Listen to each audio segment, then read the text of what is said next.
and destruction from the sky all day long. On the same day, the Department of War pumped out a new video touting American military might in Iran. It confirmed a seventh soldier has now died after being injured in an attack on U.S. troops in Saudi Arabia last week. On Saturday, U.S. President Donald Trump stood on the tarmac as 6 coffins draped in the Stars and Stripes returned to the U.S. Not long after the somber ceremony, Trump weighed in on sending ground troops into Iran. Could there be? Possibly, for very good reason. Have to be very good reason. And I would say if we ever did that, they would be so decimated that they wouldn't be able to fight at the ground level. Trump kept a low profile on Sunday, but told ABC News he hadn't ruled out sending special forces into Iran to seize its enriched uranium.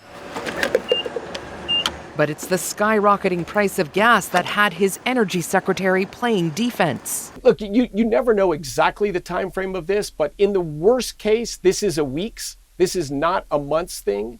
The conflict has choked the 20% of the world's oil supply that normally travels through the Strait of Hormuz.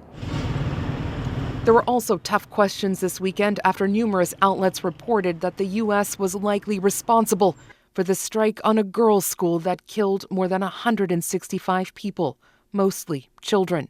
Trump denied it. We think it was done by Iran. Because they're very inaccurate, as you know, with their munitions. But for some in Congress, it's a troubling indicator. The fact that this was one of our first targeting decisions, that this mistake was made on the first day of war, I think speaks to the incompetence of our leadership at the Department of Defense. Another potentially troubling development overnight, minor damage at the U.S. Embassy in Oslo after an explosion. The State Department is investigating this just a week after warning Americans around the world to be extra cautious. Katie Nicholson, CBC News, Washington.